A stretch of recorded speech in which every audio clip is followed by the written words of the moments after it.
రాజన్న సిరిసిల్ల జిల్లా ముస్తాబాద్ మండల కేంద్రంలో కాంగ్రెస్ పార్టీ మండల అధ్యక్షులు ఎల్ల బాలరెడ్డి ఆధ్వర్యంలో సంబరాలు ఘనంగా నిర్వహించారు. నాయకులు టపాసులు కాల్చి విజయోత్సవ ర్యాలీ చేపట్టారు. ఈ సందర్భంగా ఆయన మాట్లాడుతూ కర్ణాటకలో బీజేపీ పోయినసారి ఆపరేషన్ లోటస్ పేరుతో అడ్డదారిలో అధికారంలోకి వచ్చిందన్నారు.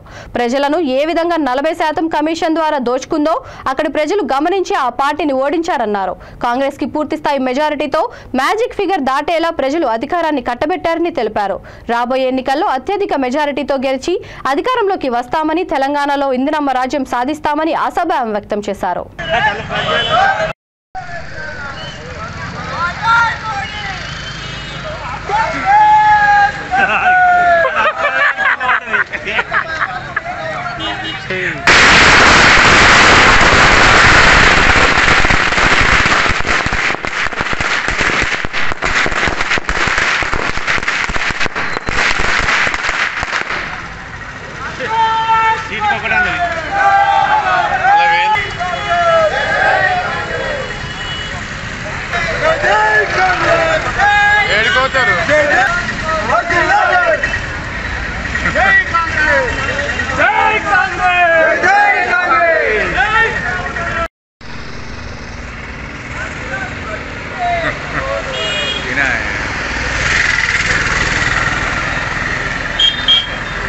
ఇంతమంది సెషన్ తిరుగుతూ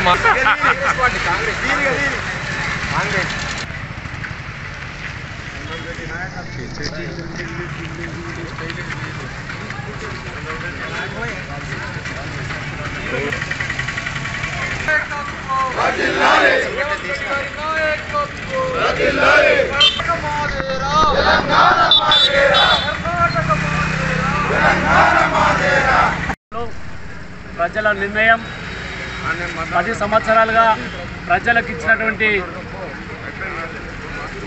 నిర్ణయాలు ఏవైతున్నాయో వాటి అమలు పరచకుండా ప్రజా వ్యతిరేక విధానాన్ని అవలంబించినటువంటి బీజేపీ ప్రభుత్వానికి కర్ణాటకలో ప్రజలు బుద్ధి చెప్పారు. మరి పెట్రోల్, డీజిల్, గ్యాస్ ఈ విధంగా పోతే ప్రతి వస్తువు కూడా ధరలు పెంచి పేద మధ్య తరగతి ప్రజలు నడ్డి విరిచింది. మరి కరోనా కష్టకాలంలో కూడా అందరం చూసిన ప్రతి వస్తువు కూడా పెరిగి ప్రజలను నట్టేటి ముంచినటువంటి ఘనత బీజేపీది. మరి ఇలా ఈ విధంగా పోతే ఇవాళ దేశంలో ఎక్కడైనా బీజేపీ పట్ల ప్రజలు వ్యతిరేకతనే ఉన్నారు. అది శుభసూచకం కర్ణాటక రాష్ట్రం. మరి ఇలా భారతదేశంలో మేము పరిపాలనకు వస్తే సంవత్సరానికి 2 కోట్ల ఉద్యోగాలు అన్నారు. మరి ఎటువైనరు?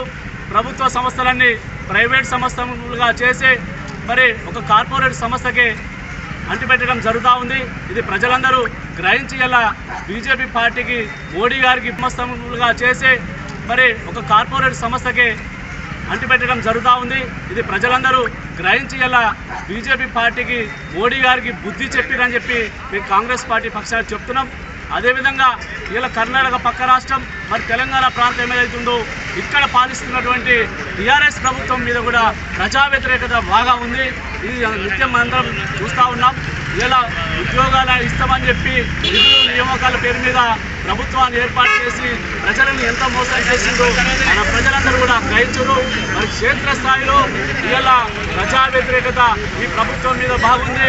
మరి కర్ణాటక యొక్క ఫలితాలు ఇక్కడ కూడా మరి కాంగ్రెస్ పార్టీ అధికారంలోకి వచ్చే సూచనలు మనకు కనిపిస్తున్నాయి. ఇలా టీఆర్ఎస్ ప్రభుత్వం ప్రజలకు ఇచ్చిన ఏ ఒక్క హామీని కూడా నెరవేర్చలేదు. ఇలా రైతులు వ్యతిరేకంగా బాగా ఉన్నారు. ఎందుకంటే 2 లక్షల రూపాయల రుణమాఫీ చేస్తామని చెప్పి మరి ఇలా కాలం గడిచిపోతా ఉంది, అయినప్పటికీ చేయలేదు. మరి ఇలా బ్యాంకు వాళ్ళు మాకు ఇబ్బంది, రైతాంగాన్ని చాలా ఇబ్బందికి గురి చేస్తున్నారు. మరి ఇలా వరంగల్లో ఏదైతే రైతులకు ఇచ్చినటువంటి డిక్లరేషన్ రాహుల్ గాంధీ గారు ఏదైతే ఉన్నదో మరి వడ్లకు 2500 రూపాయలు, మక్కలకు 2000 రూపాయలు ఎంఎస్పీ రేటు కల్పించి రైతాంగాన్ని మేము ఒక సస్య రాజ్యంలో పాలిస్తామని చెప్పి చెప్పడం జరిగింది. మరి 3 రోజుల కింద కూడా మేనకా గాంధీ గారు నిరుద్యోగుల కోసం చేసినటువంటి ఏదైతే యాత్ర ఉందో దానిలో కూడా మరి విద్యార్థులకు ఉద్యోగాలు కల్పిస్తాము, విశ్వాల్ కమిటీ ప్రకారము 2,15,000 ఉద్యోగాలు కల్పిస్తూ 2 లక్షల రూపాయలు రుణమాఫీ వెంటనే చేస్తూ మరి పేద విద్యార్థులకు కూడా అనేక రకాలుగా సంక్షేమ పథకాలు కూడా మేనకా గాంధీ గారు చెప్పడం జరిగింది. ప్రతి ఒక్క కాంగ్రెస్ కార్యకర్త నాయకులందరం కూడా కలిసి మరి తెలంగాణలో కాంగ్రెస్ పార్టీ కృషి కోసం మరి అభివృద్ధి కోసం పనిచేస్తామని చెప్పి మేము తెలియజేస్తున్నాం. కన్యాకుమారి నుండి కాశ్మీర్ వరకు ఆ సేతు హిమాచలం కూడా ఈ అరుదైన క్షణం కోసం ఎదురు చూస్తూ ఉన్నది. ఇది కేవలం కర్ణాటక ప్రజల విజయం మాత్రం కాదు, మొత్తం భారతదేశంలో ఉన్న దిగువ మధ్యతరగతి ప్రజలందరూ కూడా ఈ బీజేపీ ప్రభుత్వం వల్ల ఎవరెవరు ఆర్థికంగానైతుంది అన్ని రకాలుగా నష్టపోయిన ప్రతి ఒక్క ప్రజలు కూడా ఈ క్షణం చాలా సంతోషంగా ఉన్నారు. ఇప్పుడు కేవలం కర్ణాటకనే కాదు, రేపు రాబోయే ఎలక్షన్లో తెలంగాణలో అయితేనేమి, రాజస్థాన్ అయితేనేమి, మిగిలిన రాష్ట్రాల్లో కూడా ఖచ్చితంగా రాహుల్ గాంధీ గారి నేతృత్వంలో కాంగ్రెస్ జెండా ప్రతి దగ్గర కూడా ఎగరవేస్తామని సందర్భంగా తెలియజేస్తా ఉన్నాం. భారత్ జోడో యాత్ర పేరిట దాదాపు 3600 కిలోమీటర్లు తన ప్రాణాలను సైతం పణంగా పెట్టి రాహుల్ గాంధీ గారు చేసిన పాదయాత్రలో మొదటి